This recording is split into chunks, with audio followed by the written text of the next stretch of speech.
Quando a gente está falando a nossa língua materna, a gente soa bem natural, bem fluido, né? Parece que a fala toda soa com bastante fluidez. E muitas vezes, quando a gente vai tentar falar inglês, soa tudo bem travado, muito reto, né? A gente não consegue falar com naturalidade, a gente trava muito, ou parece muito, né, robozinho falando assim.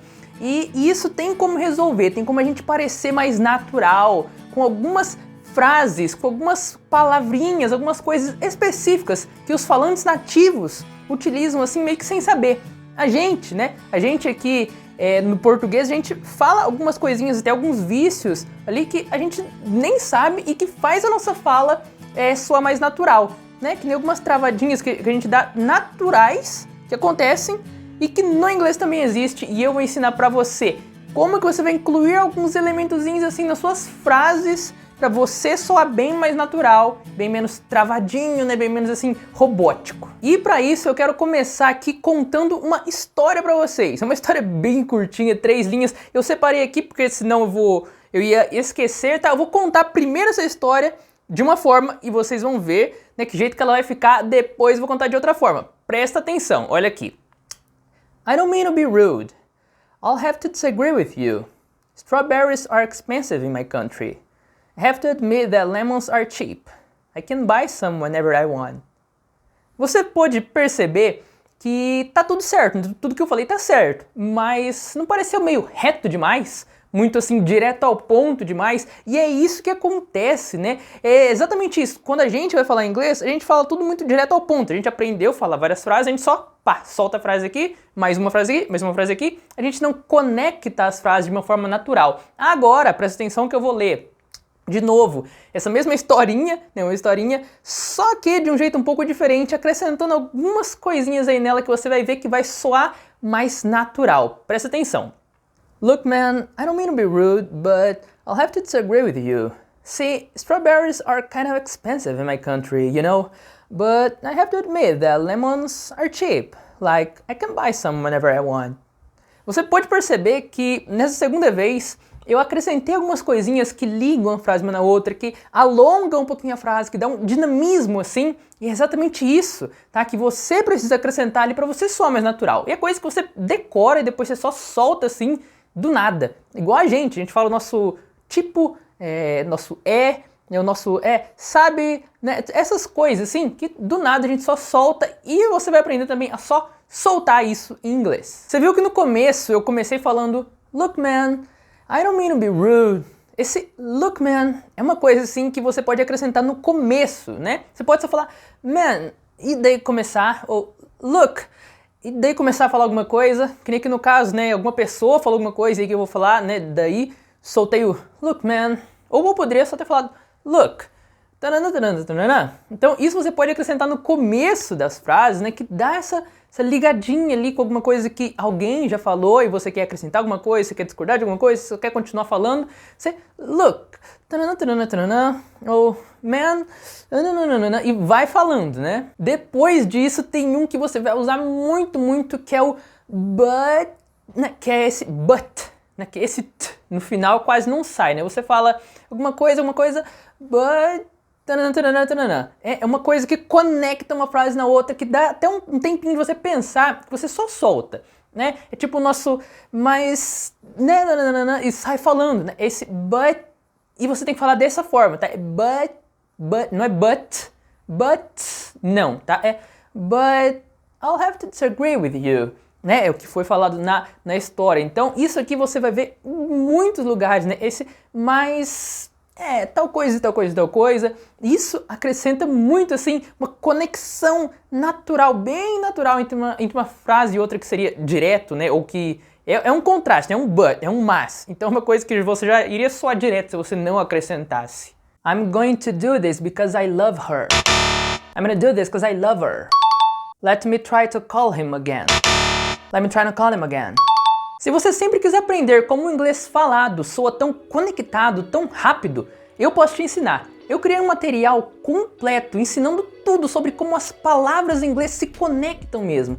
Cada palavra que é removida, cada letra que é excluída ali na fala rápida de um nativo, e eu te ensino bem passo a passo, do zero mesmo, cada coisinha para você aprender de tudo sobre como os falantes nativos soam tão natural, tão conectado quando eles falam, tá? E se você quer ter acesso a esse material completo mesmo, acessa o link que está aqui na descrição desse vídeo. Depois eu falei a seguinte frase: See, strawberries are kinda expensive in my country. Você viu que eu comecei falando se, seria aquele nosso, olha, tal coisa, né? Que a gente fala no comecinho, olha, ou tipo assim, né? Veja bem, né? A gente pode substituir por algumas outras palavras, só tô tentando traduzir aqui, mas você pode até achar umas traduções melhores. Se você achar algumas traduções melhores para essas conexõezinhas que a gente faz, você pode comentar aqui embaixo, tá? Mas é muito interessante. Você quer acrescentar alguma coisa ali, você começar falando se tal coisa, não é que nem aqui, se strawberries are kinda. Você vê que eu falei esse kinda, é o nosso meio. A gente sempre tende a gente aqui, pelo menos brasileiros, né, e até em inglês faz bastante isso, que a gente não é muito direto, né, é sim ou é não, é muito, é pouco, muitas vezes a gente fala meio, né, é meio caro, é meio alto, é meio baixo, é meio gordo, é meio, né, esse kinda, né, é o nosso meio. E daí falou, né, say, strawberries are kinda expensive in my country, né, esse kinda vem de kind of, tá? Eu acho que tá ao contrário no vídeo, kind of, mas a gente fala kinda, na fala natural, né? Então, morangos são meio caros no meu país, né? Não vou falar, morangos são caros no meu país. Não, fala, see, strawberries are kinda expensive in my country. Então esse kinda é um meio, né? É um meio que você pode acrescentar em vários contextos e várias frases. Eu utilizo a todo momento, tá? Então é uma coisa que você pode acrescentar ali, às vezes você nem quer dizer isso. Às vezes você nem quer dizer o meio, você iria dizer normal, só que você acrescenta esse kinda pra soar mais natural, sabe? E vai ficando normal, tipo, automático você usar isso nas suas frases. E o interessante é que no final eu termino essa frase ainda falando um you know, né? Você viu que eu falei, see, strawberries are kinda expensive in my country, you know? Esse you know seria o nosso tá ligado? Tá ligado? Sabe? É o nosso, sabe? Ou tá ligado? Né? É esse tipo de coisa assim que a gente tem muito visto. Tem muita gente que tem bastante visto, a todo momento tá falando e fala, tá ligado? Tal coisa, tá ligado? Tal coisa, sabe? Tal coisa, tá ligado? E fica falando isso. Em inglês, eles são muito acostumados a falar esse you know. Tal coisa, you know. You know.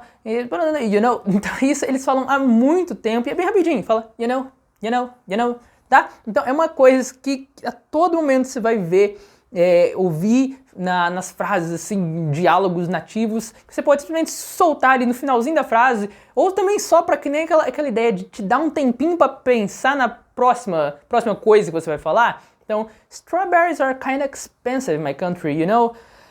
But, e acrescentei um but de novo, né? But I have to admit that lemons are, o que eu falei? Lemons are cheap. Acrescentei o but de novo, né? But, eu já acrescentei um e outro, you know, but, né? Daí isso acrescenta uma naturalidade tão maior na fala do que só a gente falar direto. Igual eu li lá a primeira versãozinha dessa história, bem direto. Isso acrescenta muita naturalidade, muito assim, muita fluidez, né? Tira o travamento, que muitas vezes, né, a gente fala travado, fala reto, fala que nem robô, né, como se fosse só pegando frase, colocando uma depois da outra. Mas não, a gente coloca algumas conexõezinhas ali entre as frases que deixa fluido, que deixa natural. E isso vai ficando bem natural de você fazer. E depois eu falei um que eu diria que é o mais utilizado de todos. Eu falei, like, I can buy... like, I can buy some. Yeah, like, I can buy some whenever I want. Esse like é o nosso tipo. A gente sempre fala, tipo, não sei o que, mas sim, tipo, tal coisa. Esse tipo, né? A gente sempre fala, né? Principalmente assim, mais jovens e tal, quem é mais velho assim, talvez não fale. Mas tem alguns outros vícios que falam, mas esse tipo, né? Tem outras traduções, tipo, é isso, é o like em inglês. Tem o verbo to like, que é gostar, mas esse like é o tipo, né? Tal coisa, like, like. Você vai ouvir muito isso em diálogos, que nem eu sempre falo. Sempre tentem aí estar ouvindo bastante gente falando em série, em filme, em diálogos, em vídeo no YouTube, em live em inglês, que o povo fala assim bem natural, bem normal, você vai ver várias dessas coisas aparecendo. Esse like é o que mais acontece, tá? E assim, ao todo eu passei aqui uma certa listinha e eu citei um exemplo, né, de uma historinha aqui, e pode ser colocado em vários outros contextos, em várias outras, né, partes de frases, assim, e tem mais ainda de onde veio essa, tá? Essa foi, na verdade, a parte 1 do vídeo, e você conseguiu ver, que deixa bem mais natural, né? A gente começa falando, look, like, but yeah, você vê que só, eu nem falando nada, eu só acrescentando esses conectivos já dá essa fluidez toda. Eu poderia até inventado outra historinha aqui pra contar pra vocês, mas é só, você viu? Aqui ó, mas, esse mais que eu falei agora seria aquele but, e tem o tipo, né, que nem eu falei, aqui ó, tipo, seria like, né? Então, muitos desses é o que a gente mais usa, tá? O que eu passei aqui é o que mais usa. Se você quer uma parte 2, porque tem mais, você quer uma parte 2, você pode até comentar aqui, você pode comentar o que você achou disso, se é verdade, né? Se foi, faz sentido isso que eu falei, você pode comentar aqui embaixo, tá? E se você gostou, não se esqueça de se inscrever aqui embaixo, porque aqui só tem vídeo desse nível, pra te ensinar o inglês natural, o inglês real mesmo, que é falado. Não se inscreve para sempre você já estar recebendo e melhorando seu inglês, deixando ele mais, né, mais avançado assim para outro nível. Então, né, o vídeo foi esse, espero muito ter ajudado vocês, and I'll see you in the next video. See ya!